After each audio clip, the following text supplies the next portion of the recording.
Welcome back to Dornsife Dialogues. It is terrific to have so many of you with us here today. As a physicist, today's topic, fear, phantom, and folklore, is about as far from my own expertise as something can be. But I think these topics have something to do with making modern American folklore and Celtic mythology my two favorite classes at Berkeley when I was an undergraduate. I learned, for example, that the tradition of Halloween traces its origins back to the ancient Celtic festival of Samhain. Like the modern Mexican tradition, Day of the Dead, Samhain was seen as a time when the barriers between this world and the other world open up, and the souls of the dead walk among the living, giving rise to the ghosts, ghouls, and skeletons that characterize our Halloween traditions. The spirits of the dead could be appeased with offerings of food and drink, paving the way for kids dressed as ghouls and goblins to knock on doors threatening tricks if they are not given treats. But those classes were a long time ago, and I am looking forward today to hearing from our experts about what makes fear in particular so fascinating. I'd like to start by introducing Professor of Anthropology Tok Thompson, who is a leading researcher and teacher of folklore. He has recently published two books, one on his own research, Post-Human Folklore, and another as a co-author of a textbook on world mythology titled The Truth of Myth. Next, we welcome Lisa Bitel, Dean's Professor of Religion and Professor of Religion and History. Professor Bitel explores the history of medieval Europe, and one of her particular interests is the study of visions and the religious supernatural, a subject she writes about in her book, Our Lady of the Rock, Vision and Pilgrimage in the Mojave Desert. Last but not least, we are joined by University Professor Leo Braudy, who is among America's leading film critics and scholars of popular culture. He's also a celebrated author whose 2016 book, Haunted, on ghosts, witches, vampires, zombies, and other monsters of the natural and supernatural worlds ties in perfectly with our conversation today. I am sure that you will enjoy hearing from all of our terrific panelists, and I will now turn the program over to them. Thanks again to all of you for joining us, and happy Halloween. Welcome. I'm Lisa Bitel, and you can see on screen with me, Tok Thompson and Leo Braudy, and thanks Dean Miller for that lovely introduction. We're here to talk about things that scare you and that scare us, and things we do to scare you and vice versa, and why they're associated with particular days and particular places and moments in history and certain kinds of people. I am going to try to run today very open discussion with the three of us. We're all going to be shouting about our fears at once, but I want to start out by telling you a little story.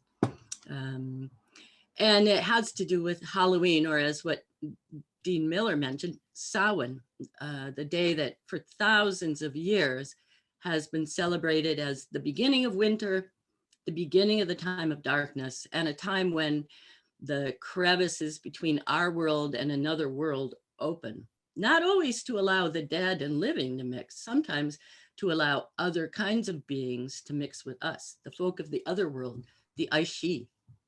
So this is a story from about 800 CE in Ireland, and it's about a man named Nera. And the setting is the night before, the eve of Samhain, October 31st. And Nera and his colleagues are sitting around in the hall of King Ailill and Queen Maeve of Connacht, which is the west of Ireland, at a place called Cruacha, or Roth Cruachan, the fort of Cruacha. Very ancient place with loads of burials and mounds and all sorts of things there. And the center of kingship in Connacht. And the king of Connacht, Ailill, decides in one of these kingly whimsies to challenge his men. They had just hung two men on the gallows that day, criminals or hostages. And King Ailill says, any one of you guys who goes outside on the eve of Samhain, when we all know demons and dark things are running around, who goes out there and ties a little withy, a little willow branch around the ankle of one of those dead guys, comes back, you can have my best sword. And one after another, the brand name warriors, the famous guys, go out a little ways into the dark and then come scurrying back into the hall. And finally, Nera, who's not a particularly famous warrior, says, okay, I'll try. And he goes up. And he comes to the two men hanging on the gallows. And he takes his little bendy branch and tries to tie it around the ankle of one of them. And the dead man says to him, you know, you'll never get that to stay around me and until you use a proper peg. And so Nera uses a proper peg, ties the withy around his ankle, and he's about to go back to the hall to claim his sword, but the guy says, you know, I have a terrible thirst on me ever since I was hung. Could you take me to get me a drink? And there's, okay, climb on my back, I'll take you to get a drink. So the dead man drops down on his shoulders, he carries him around. They come to a house, says the dead man, there's a ring of fire around that house. We can't get anything there. The house never banks its fire. It's always comfy and cozy for people. Okay, take me to the next house. They find another house. It's surrounded by water.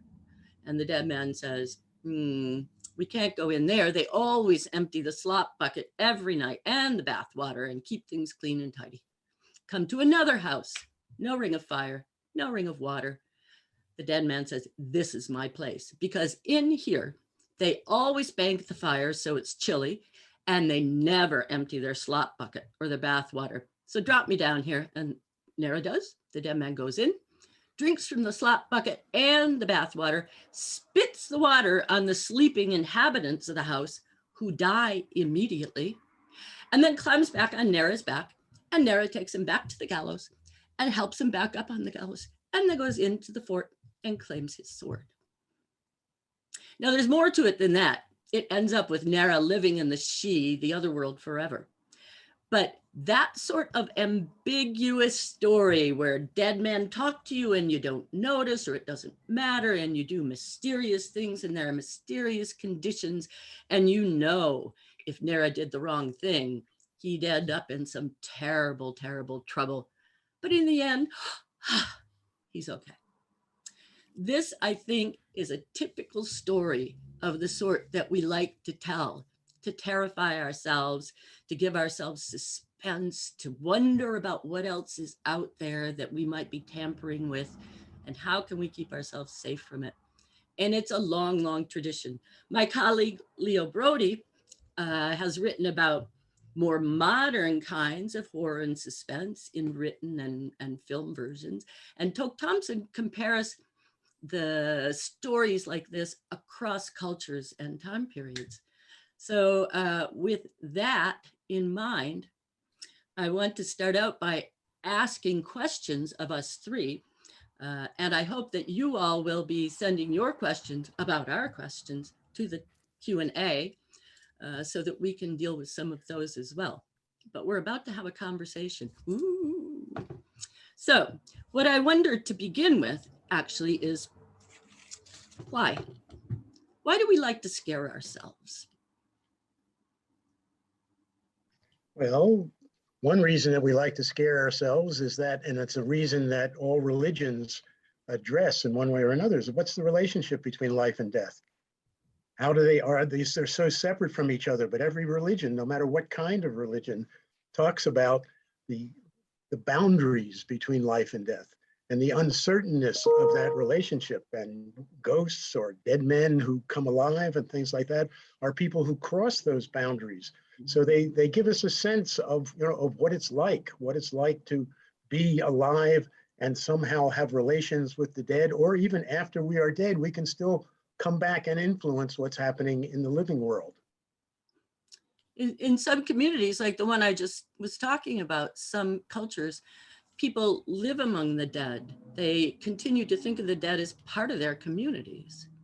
Yeah, absolutely. It's kind of an interesting phenomenon worldwide, because I think one of the issues that you look at, if you look at ghost stories or how people think about the dead, you see radically different ways in different cultures. So some cultures don't believe in ghosts, doesn't happen. And other cultures conceive of ghosts in radically different ways. So it's scary, this idea of things coming back from the dead, but it's also sort of reassuring in a sense. It gives us a sense, oh, there is something after I die. So as Leo was stating, some psychologists have said, look, the fear of death is one of the more elemental fears of biological organisms. And yet the way that that's expressed, the way that the afterlife is thought of, or souls are thought of, or the cosmos and our relation to it is thought of, is wonderfully, wonderfully diverse. And so one of the ways you can really get at how people think about life and death and what it is to be a person, is to look at their scary stories. What is scary? What is the afterlife like? What is the relationship with the other world or the world of the dead? And these are, again, radically different, a lot of times sort of in contest with each other, as different cosmologies and different ways of thinking about, ontology, who one is. and big questions, right? What happens when we die? This is a big question for just about everyone. Do you think that these are horror stories and so forth are reflections of religious discourses? Are they tied together? Or are they reactions or dismissals of religious discourses? Well, no, I think they're connected to religious discourses, and they're often, the theologians are often talking about whether ghosts are as essential or inessential to their own particular religion. When Protestantism comes in with the Reformation, there's a big attack on ghosts. Ghosts are what Catholics believe in, not what Protestants believe in. When you die in these early theologies of Protestantism, you go directly to wherever you're going. You don't spend this medium time. I mean, one of the great theological points in Catholicism that the Protestants attacked was the idea of purgatory, that there's some kind of in-between place there that people can somehow go either into the spirit world or come back to the living world there. And they just eradicated that from their own religious beliefs, and by the same token eradicated ghosts. Yeah, except they didn't quite get rid of them. That was the problem. People kept seeing Yes. ghosts, right? So officially you weren't supposed to believe in them, but people kept seeing them. So they would still look for explanations. And then they started looking for scientific explanations and spiritualism. And that took a very, very radically different turn away from connecting it with religion. But yeah, I'd agree with Leo. These are all sort of in the same religions, and ghost stories all often talk about what it is after one dies. What is the soul like, or if there is such a thing as a soul, or who has it, or how many parts of it have. And this is answered very, very differently in different cultures. So let me give you just a little factoid. Most Americans believe in ghosts, according to several surveys I've read. And yet most leading religious institutions don't say to believe in ghosts. Most scientists don't say to believe in ghosts. So there's something about folk belief that can be sustained quite independently of the institutions and the authorities. Look, nowadays, if you survey students, certainly I teach religious studies, you'll ask them if they're religious, they'll say, no, I'm spiritual, but not religious. So the question would be, if you ask them about belief in the supernatural, would they say, well, I don't really believe in the supernatural, but my grandma did see a ghost that, I mean, words are important. Yeah, what words one use. A lot of people don't like the word ghost. A lot of people don't like the word supernatural. And so sometimes if you try to interview people, it's like, so do you believe in ghosts? And it may be like, especially bright light of day, a classroom setting, you'll get a very low response rate, But if you're hanging out with somebody and you start a conversation like, have you ever had anything strange happen to you? Well, that kind of opens it up. And then very often you'll get some very compelling accounts where yes, clearly they do believe in, or at least they have experiences. Sometimes belief is rarely a yes or no question. Mm-hmm. So if people tell you a ghost story, they're like, this happened to me, what do you think? Right. And so they kind of, it's about negotiating belief. It's about discussing belief. So Well, and also, go ahead. No, I was going to say what Tok was saying about, with the Reformation, that somehow the ghosts come trickling back in there. I think, if you go way back, I mean, what are the kind of evidences that anthropologists, believe sort of signify that a civilization or a culture is beginning? It's funerary practices. So that's the essential thing. That is, how do people bury the dead? What kinds of relationships do they have to the dead? So that is the beginning of a kind of cultural self-consciousness. Mm-hmm. So it's no wonder that that's a kind of, base layer of our beliefs that we recur to. I mean, especially in times of fear and upset, or in times of guilt or missing people, all sorts of emotional situations that allow us to kind of go back to that kind of basic human belief. Wasn't it Margaret Mead that? Sorry, wasn't it Margaret Mead that said that how to judge a civilization is on how well it treats its elderly and if you want to look at how civilized. And so there's something to that, right? I mean, the sense that there's a morality out there. That's a big part of what I see ghosts. What creates a haunting ghost is usually something immoral, an ethical failure, and we're haunted by ethical failures. Mm-hmm. So it is, I think I agree, it's a rare way of developing a sense of ethics is, what are you haunted by and how do you avoid being haunted by that? It's not just ghosts, is it? I mean, monsters, what else? Things from another world, whether it be a religious world or a not religious world somewhere out in space. I mean, all of those have a sort of moral framework when we tell those stories, don't they? Do they differ? No, they're all very much about our fears and our hopes, and and the clash between the two of them. What is is it, is an ET, is an extraterrestrial a benevolent force, or is it a malevolent force? Is it out to help us, or is it out to get us? So I mean, we have movies and books and old stories that do both of those things, because it's a kind of kind of structural ambivalence in our attitude towards the strange and the unfamiliar. But did the advent of film, do you think, printed books and then the film, did that change horror for us? Are we talking about different kinds of horrors with the modern? Oh yeah. Oh yeah. I mean, libraries are spooky places. There's a reason a lot of ghost stories happen there, right? You go there and you can pick up and you hear the voices of dead people very easily as you read the pages. You didn't have that before writing. And now you watch an old film and all these young people having fun. You realize, wow, they're all dead, but they have a sort of weird afterlife at the same time. Well, that, in that film, The Sixth Sense, where the kid says, "I see dead people." Well, that's, as Tok's saying, that's our experience of watching a lot of films there. I mean, we're looking back at, we have 100-year history or 100-year plus history of film now. And we look back, and even have emotional relationships, loving or hating people who are dead there, because, we have that connection to their image. And you can keep going back and watching them, right? Again and again. You can keep reconnecting with them even after they've died. I mean, and now, like, you move into AI, artificial intelligence. So they have these bots now where they can replicate a loved one. So you can give, if you have a loved one that passes on, it was on social media a lot, you give all the social media information and they sort of replicate your loved one, and so you can have conversations with them now, right? So there's all these sort of ways in which technology has made ghosts even bigger parts of our lives in some ways. Well, I think what Lisa was saying is also true. It seems that every time there is a new technology, somehow it gets recuperated into the whole ghostly thing. I was thinking about, say, when photography comes in the 19th century, and you start getting spiritual photography, where you're taking a picture of someone and of a couple and their dead son, the image of their dead son appears between them. Or yeah, that was huge. Ghost photography was huge, right? Yeah. So, and even in cinema, I mean, the ghost and cinema share sort of common origins. So the idea that we have a wispy ghost is really because of the smoke and mirrors, of phantasmagoria, which were really early projection techniques, right? You would have, the smoke and mirrors. You'd have smoke and incense. These would be big shows that everybody would go to in the theater, and they would project using mirrors, images on the smoke that would look sort of like dead people. And this became very convincing to a lot of people. We saw them, right? Shakespeare, right? I mean, plays are full of ghosts.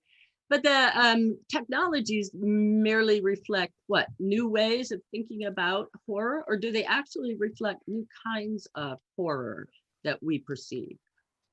It's an interesting question. I think, in terms of what we were saying before, though, it's like the technology, we seize on the new technology to try to specify the spiritual, to try to anchor it, to try to prove that it really exists. Make it visible. As in spiritual photography and things like that. Whether it invents new ghosts, well, I mean, and again, in terms of what Tok was saying too, something like stop motion photography and things like that, that is, an image is there and all of a sudden, it's not there. There's an early Sherlock Holmes story in which Sherlock Holmes is trying to catch a burglar, and the burglar keeps disappearing there, becoming a kind of ghost. And because, of course, it's stop motion, then the actor is moved out, but they're exploiting the resources of this new technology in order to make things more convincing about the ghostly. So, but if we know then that we can use books to talk about horror and make it real and then show how it's made, or we can use film to do the same. We all know films aren't real, although there are films about films being real, right, and horrifying, like The Ring or whatever. Well, there's also haunted films. Yes. Right? Oh, yes. Right, like The Ring and these things. And if you watch it, then you'll be haunted. So right. Or Poltergeist. Poltergeist with videotapes. Right. But we know someone's making these things. Just as years and years ago, we knew someone was telling the story, even if it made us afraid to go out of the door in the dark, right? So but pushing that line is always very helpful too, like the Blair Witch Project, right? Yeah. They came out and said, well, maybe it's a documentary, maybe it's real. And so that becomes more convincing the more you sort of say this is real, or at least reflects based on a real story, right? That helps a little bit. right? So people want to negotiate belief, even in these sorts of films. I think what is plausible, what is an acceptable plot line. You can't just make stuff up in a sense. You can't have ghosts act in a completely different way, or people won't buy it. They're like, no, that's not right. That's not how they act. So there's limits to the tradition. There's agency within those limits, but there's limits within that tradition. Yeah. What are some of the themes over the centuries and over different media? What are some of the themes of our collective generation of horror? Oh, it's a replay of history, right? I mean, look at American Ghost. I mean, the idea, going back to Poltergeist, the idea of being haunted because you're on top of a Native American burial ground. This is a big trope in America, but it's sort of real, right? We really are built on top of Native American burial grounds. So these reflect a lot of times the societal histories. Even ghost stories provide an alternative history, a history of not the victors, but often the wronged. But they still linger, and they're still able to get their voice in. But as you said, there are restrictions on that. There's some topics we don't make into horror stories that go away. I mean, Leo, you touch on this just a little bit in your book. I mean, what can we make stories about, and what can't we make horror stories about? Well, I think it's a pretty broad thing. It can make horror, certainly in terms of social ills, the way Tok was mentioning about building on burial grounds, or even in Pet Cemetery. I mean, the idea of somehow things. What does burial mean? It means repression. I mean, in psychological terms. Mm-hmm. So what is being repressed in the society? What is being left out? What is being not talked about rather, in one way or another? And what horror does is almost like an ongoing psychotherapy of a society in that way. That putting American culture on the couch and saying, what aren't you talking about? What are you repressing? What don't you want to talk about? What are you scared of talking about? Let's bring that up. Let's body that forth in terms of monsters. So if you think about it, we're producing the stories about horror, about things maybe that we collectively or our society in the past has done to other people. It's a different kind of colonialism, isn't it? Aren't we sort of erasing the sins that way? Erasing our guilt, maybe? I don't know I think sort of back to an earlier question you were asking, Lisa. Does horror purge our feelings of fear, or does it just augment them, or is it just a way of getting? We know it's a movie. We know it's a movie somehow, but that doesn't make any difference, because we give ourselves up to the illusion, because we give ourselves up to that kind of, I don't know, reptile brain feeling and of fear about these kinds of things. I was thinking about the Watchmen TV show in that way, where they use movies a lot. You're going back to the Oklahoma massacre in 1921, the Omaha massacre, excuse me. And you're somehow looking at movies that give you an insight into some horrible social wrong that happened. Like Toni Morrison's novel, The Beloved, right? It's a classic of American literature, and it's a ghost story. It's a ghost story about how within African American culture, it really, it's what that culture is actually being haunted by. And then the other question that I like about ghost stories is, how do you make the ghost happy? How do you resolve it, right? How do you atone for whatever ethical wrongs were in the past? What is it that makes the ghost satisfied and able to move on? And that's a very interesting question, I think, to ask different ghost traditions too. There's usually some themes, right? It's usually, again, like somebody's been murdered and the murderer was never held accountable for it.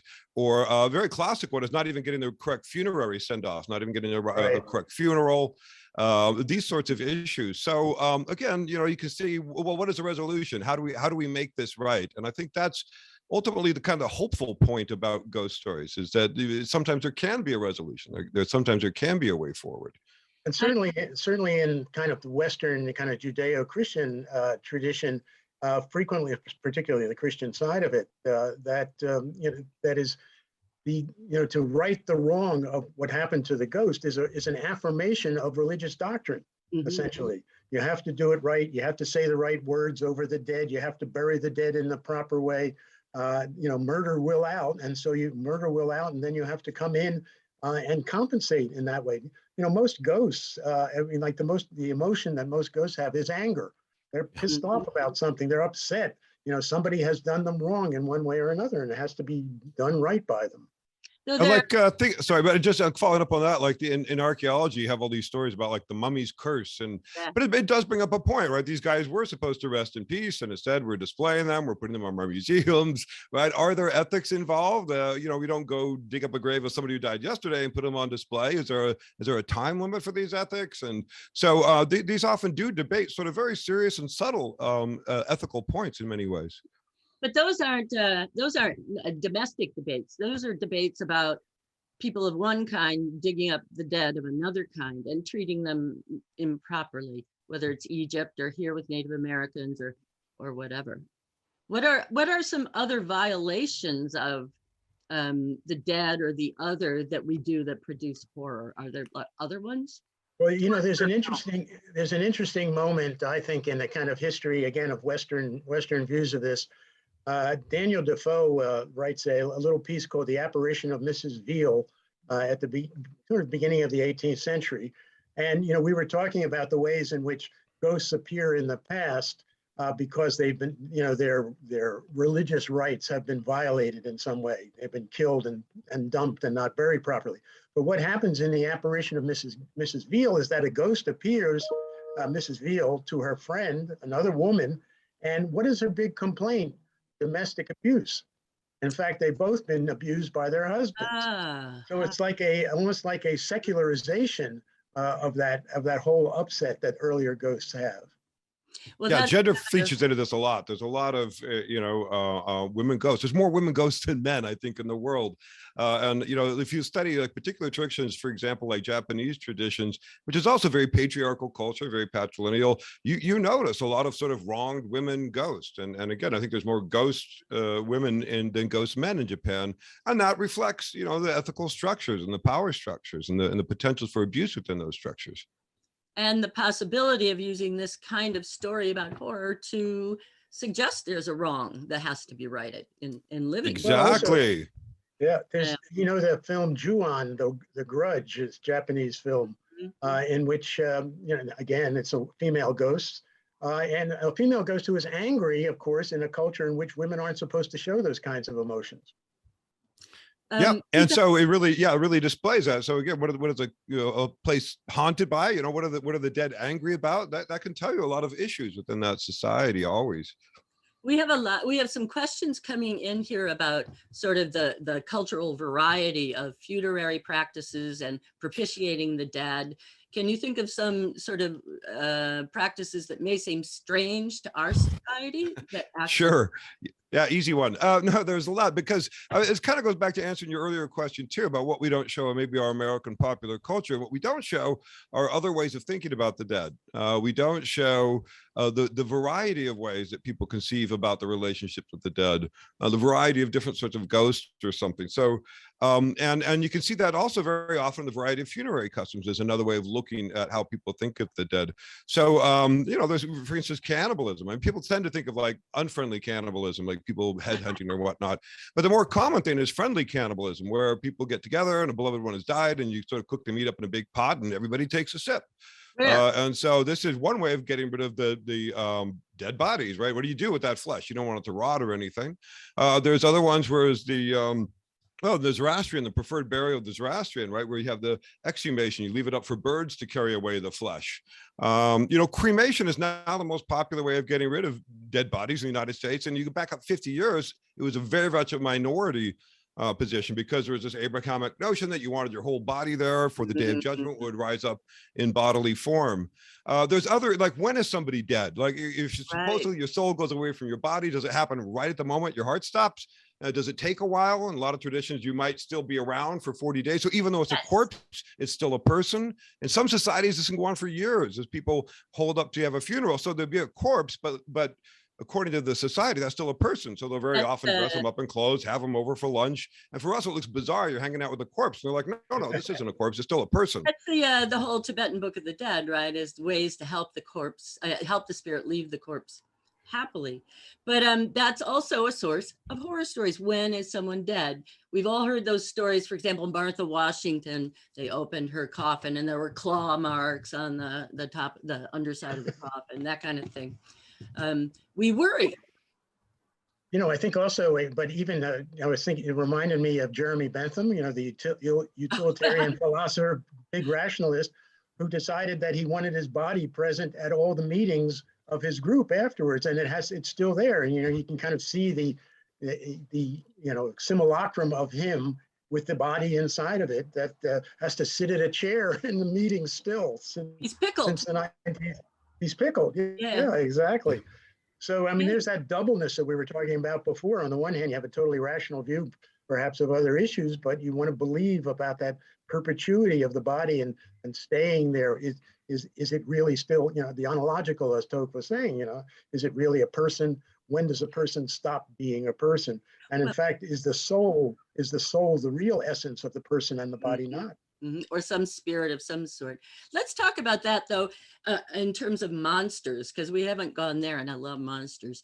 So, there's a question of whether monsters reflect humans, whether they reflect others to us, whether they're the product of science gone awry. I mean, how do monsters vary across cultures and periods?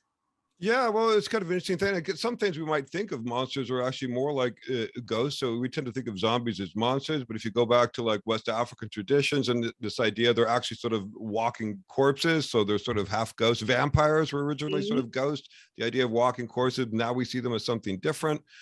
So monsters, and that blends all over the thing because, cryptozoology, is Sasquatch real or is he a monster? Is he supernatural or natural? I get a website, with regular updates on Sasquatch. On the hunt, on the big search. Good. Yeah. And we can definitely see those, whether or not he's out there. I mean, somebody asked us if we believe in, from the chat box, it's supernatural, but as a folklorist, what I really believe in are these stories, right? That clearly people are sharing these stories. It's an organizing principle. You go up to Pacific Northwest and Sasquatch is everywhere, whether he's real or not, he's everywhere, right? So this is also a big part of the way people think about themselves in terms of their own supernatural monsters. There could be a bit of patriotism, in Iceland to believe in the little people or whatnot. Yeah. Yeah, but we find that place when we go into a cinema as well, right?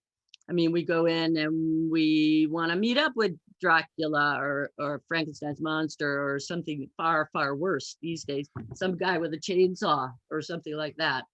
Well, some monsters are seductive, like the Dracula monster is a very seductive monster. Other monsters, like the chainsaw monster or something like that, you want to run away from. But of course, in those movies, everybody is running towards them. Oh, look, there's an abandoned cabin. I bet that's a nice place to stay tonight. Things like that. Those poor babysitters. Oh. But sometimes it's the innocent who get taken by monsters or demons. So what's that tell us? Well, it's often, the trope in our movies is it's the unbelievers who are the ones who are the first ones to be taken. Oh, I don't believe in ghosts. There's nothing, that person is going to get it the first time. That's hubris. I guess they are guilty after all. Yeah. But what are we scared by, right? It's not quite we're haunted by, but a lot of it's what we're scared by. What makes a monster? And so that, there are different monsters in different cultures. So one way of getting to know a culture is to get to know its monsters, right? In the Arabic world, this is the jinn, which are very ambivalent and do great difficulty. There's also bizarre spirits that can take you over and do spirit possession. There's an infinite worldwide variety of monsters, and everyone tells you a little something about that culture. Speaking of that, I was going to ask you both. I had a question that, thinking about Asian religion there and ancestor worship. I mean, is that a more benevolent relationship then to the ghost? I mean, you have, the Buddhist, the Oban, where the dead come back and, have a friendly relationship with the family, and you have similar kinds of ghost month in China in folk religion. To me, it seems to have something to do with the kind of connection to your ancestors, to the past. Yeah, absolutely. It has a lot to do with Confucianism, right? That he really stressed keeping the lineage and honoring and respecting that lineage. I tend to divide ghosts into friendly and unfriendly, like wanted and unwanted. And so even in America, I think the most common ghost story is not the haunting one. It's usually when a loved one passes away and people are in mourning, and all of a sudden they see the person in their living room and they say something like, "It's okay, I'm in a better place," and then they disappear. And that is very, very common. I would say that's the most common. So we don't tend to think of that as ghost, although I think it does fit our description of ghosts. And you see it even more in a lot of the Asian countries with and in like Buddhism now, especially with you go to like Japanese Buddhism, where it's been sort of changed by the Uroban Sutra. If you remember, Buddha originally was like, why would there be ghosts in Buddhism? No souls, no after, no, there wouldn't be.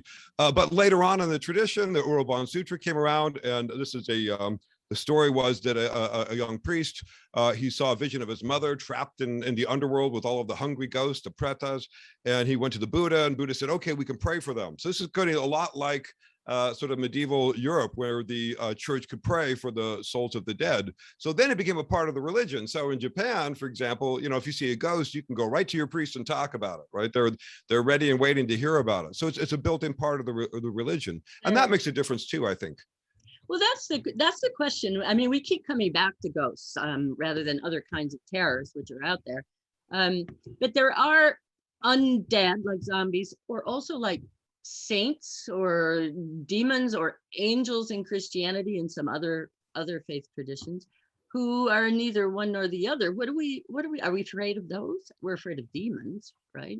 Well, saints, of course, are looking over all these different objects, different places.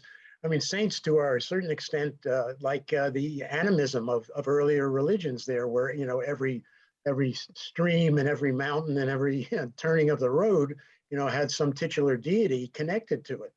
Well, I beg to differ with that, being a medievalist as I am. I think of saints more, and I think many modern Catholics do, as intercessors. So actual people in a hierarchy, beings in a hierarchy, who will help you get your prayers to God, or do a particular thing, get well, have great crops, whatever.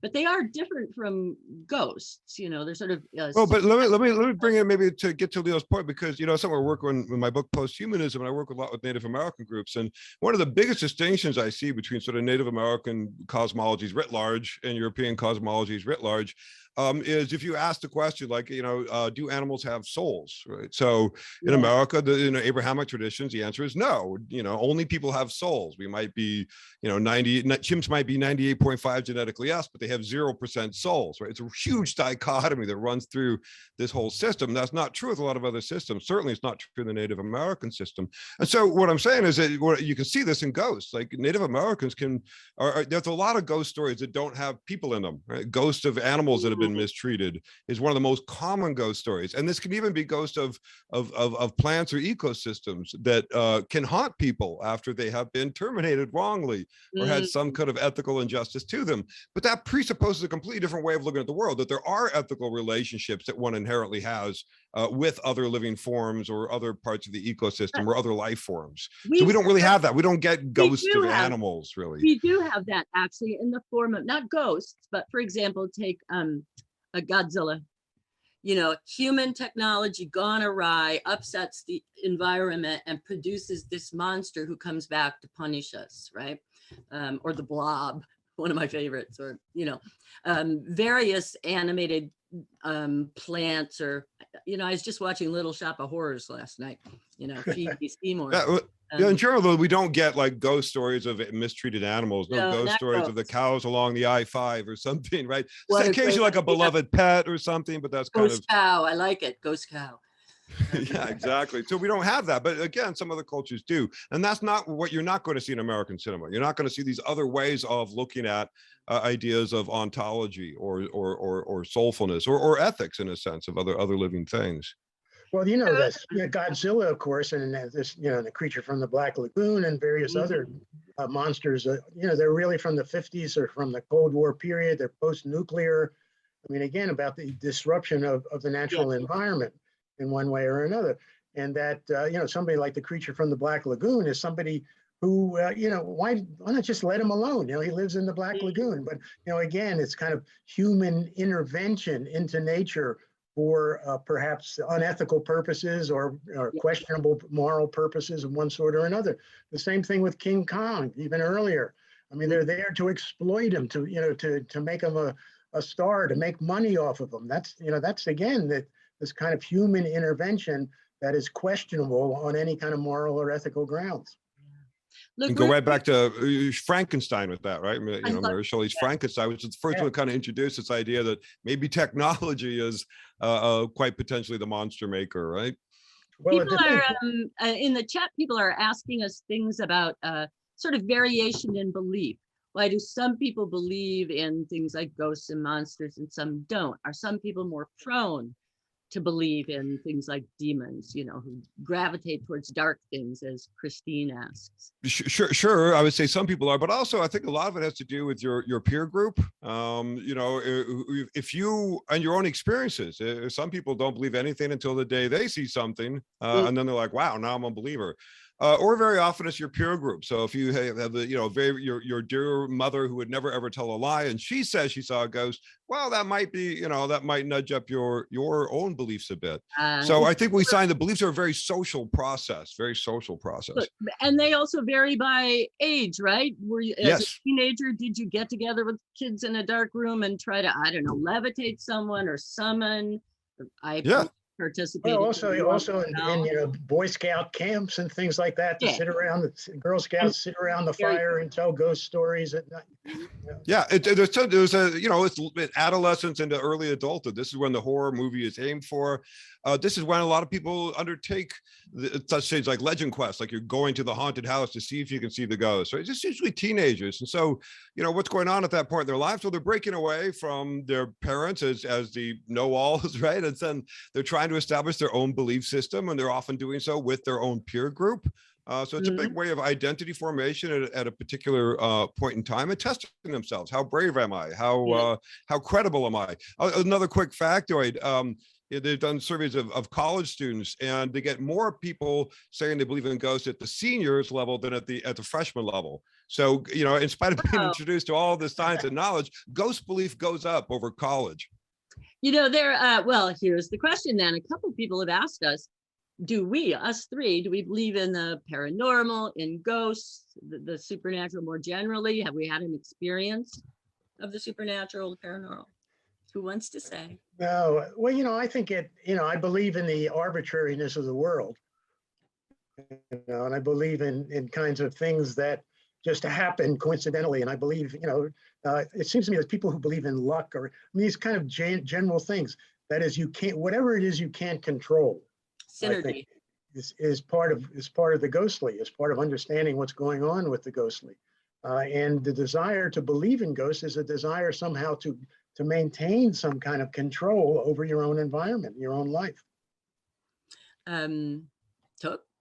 I usually, I believe the world is a mysterious place. I believe there's certainly a lot that science does not yet know. I think that's an important point, right? That we're always sort of at the frontiers of knowledge. So, is that supernatural, things that science hasn't discovered yet? Maybe. But of course, you look at a science book from 50 years ago, that was science then. We've gone on from there. We talk about quarks and things. Who knows what we'll be talking about in another 50 years. But again, for me, I'm a folklorist. What I really believe in is stories, and people do say that that's an objective reality that's very easy to study. Our questioners would like to know what we've experienced. And I can tell you, when I was 5, I was absolutely sure the headless horseman lived under my bed. So I would launch myself into bed every night so he couldn't grab my ankles. That's not quite the same as a paranormal or a supernatural experience, but I wonder if you guys, like me, have been in a particular place where you think, I got to get out of here, or I do not want to be here after dark, or something like that.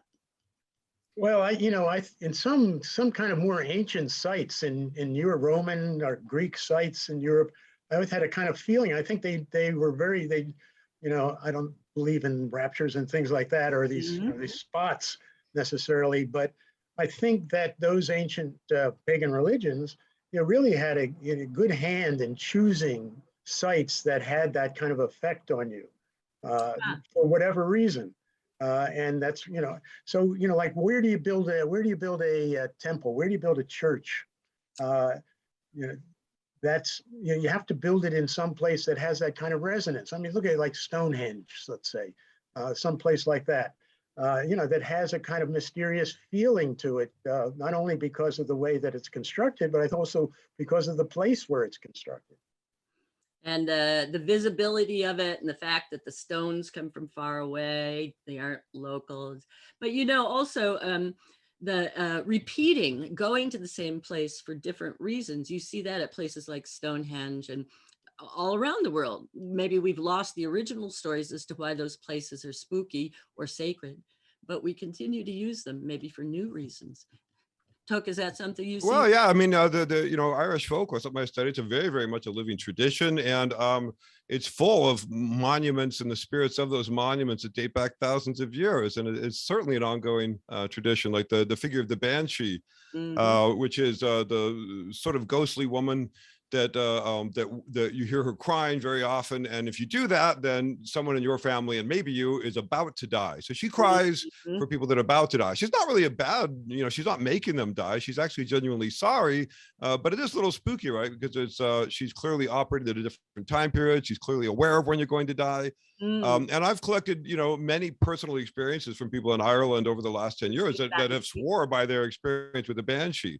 So these traditions can be, incredibly ancient. The word banshee, just ban is woman in Irish, and she means the megalithic mounds. So woman of the mounds. She is also translated as fairies, so fairy woman, although fairy is kind of a bad translation. Yeah. But so these things are ancient. They were ancient when St. Patrick got there. They were ancient probably when the first Celts arrived. They were ancient when iron arrived, right? They're ancient, but they change. Because the they change, but they don't. I don't think they ever Ages. change wholesale. Right? There's always a new relationship to the past. The banshee in the Middle Ages just meant a woman from the other world, and she could be a beautiful queen who came to seduce. Oh yeah, oh absolutely, oh absolutely. She's connected with more. She's connected very often with some of the goddesses, the territorial goddesses. So the woman of the she here, is an I was just talking, but the banshee, right? So you never hear about the farshee, which would be the man of the she. Just it's not there. So there is a very interesting gender thing where it's clearly he's the leper. This is women's role. Right?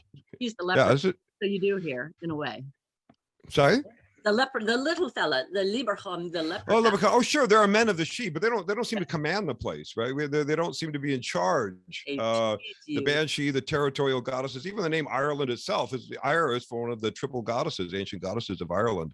So do things change over time? Yeah, but what's interesting about certainly the Irish tradition is that there seems to be a sort of a continual thread of memory, of cultural memory. I don't think there's ever been a wholesale changeover. And that's very different. Like I've explored the same types of sites in other places, like up in Scandinavia, but they have no connection, no cultural connection. There's no real sort of, somebody built these a long time ago. We don't know. Whereas in Ireland, like, wow, there would be if this were in Ireland, there'd be a heritage center, people doing pilgrimages here. It would be people would be telling stories. Well, that's a good point. Horror, or at least sacrality or the supernatural, major tourism, right? I mean, we talked about going to Leo, you talked about going to Greek and Roman sites and so forth.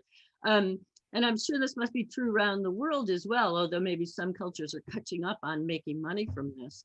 Well, and also, there are ghost investigators, paranormal investigators. You want to go to the Amityville house, the Amityville horror house, or things like that. You want to go to this.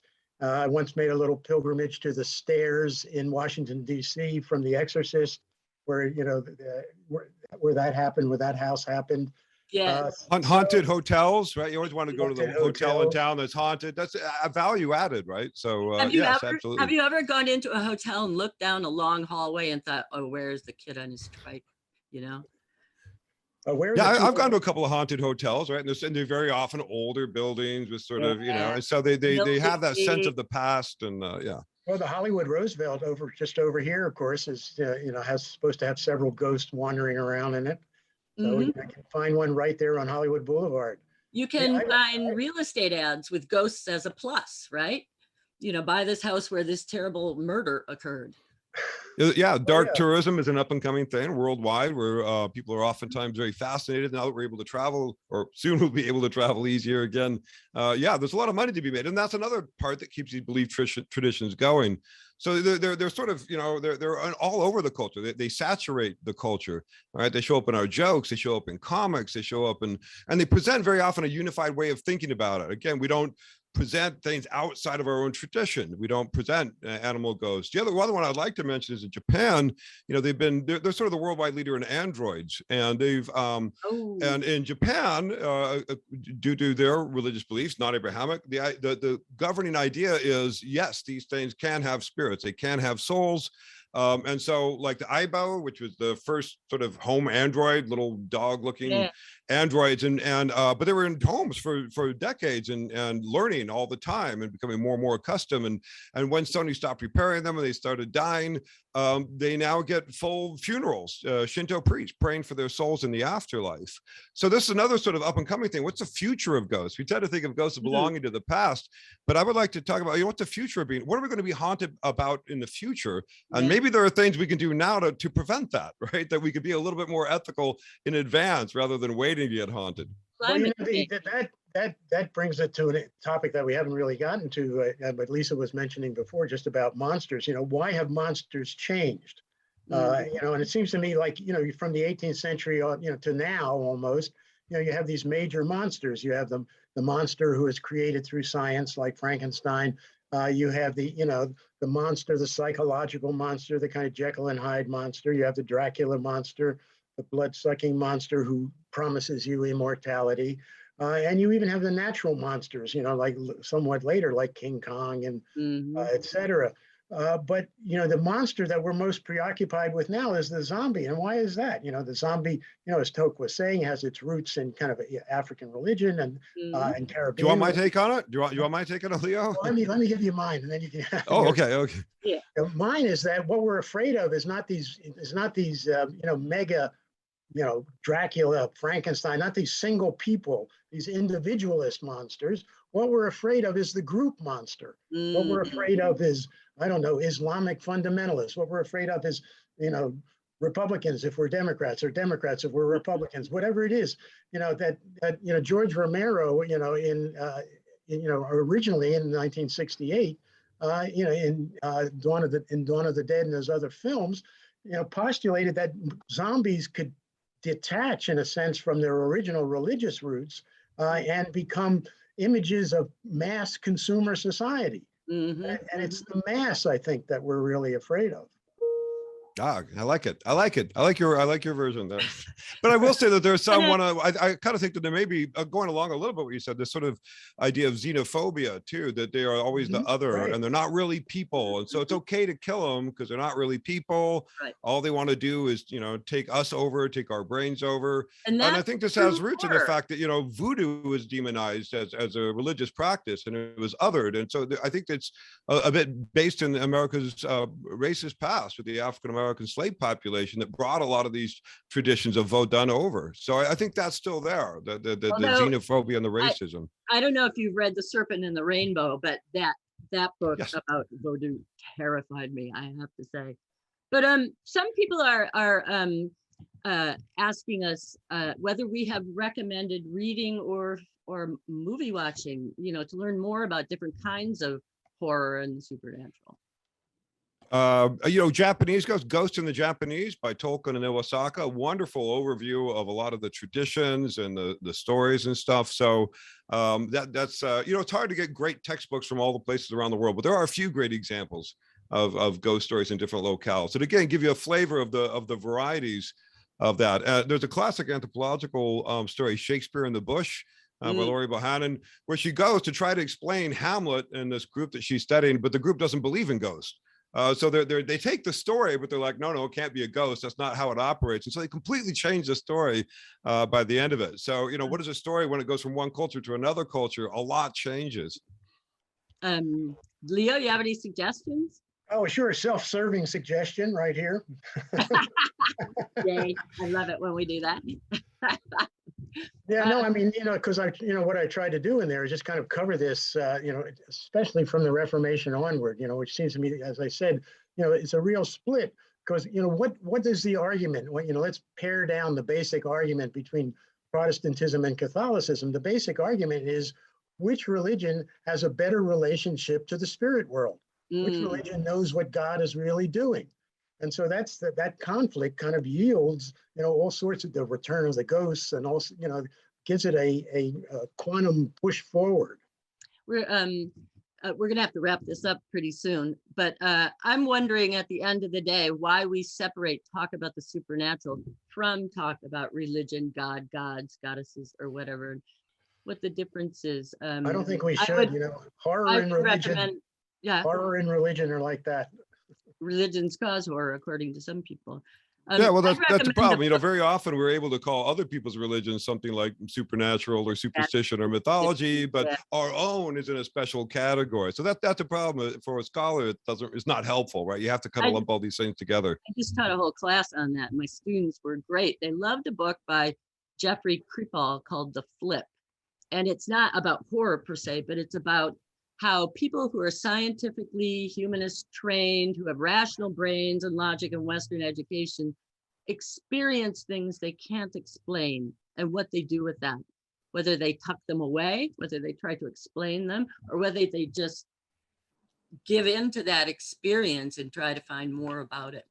I think what I find is a lot of times when people have that experience, they talk about it, right? They talk about it with their friends and their family. And in folklore terms, we call this a memoret. This is a personal experience, but then it gets translated very quickly into a traditional narrative. So somebody sees weird lights and they come back to their friend and they're like, their friend's like, oh, that was a UFO. We're right next to Area 51. Well, I disagree with that. I think a lot of times people don't tell. And the fact that I asked you guys if you had a paranormal or supernatural experience and you sort of talked about other stuff really interests me. I think that's what a lot of educated, rational people do. They talk. You can't tell what's happening. After my mother died, so I'm driving down the street, and all of a sudden I look at the license plate in front of me, and right in the middle are her initials. So is that? Oh my goodness. Is that a paranormal experience, or is that something that somehow I'm looking for? I'm sensitized to it. And then all of a sudden, and then of course it appears to me. I know, did I want to find out what was happening? Was she trying to speak to me? Were the other numbers in the license plate significant in some way? I just said, thanks, Mom. Thanks. That's it. Yeah, I should point out that apparently lots of people still have questions. If you guys want to hang out for another 5 or 10 minutes and address some of those, we could do that.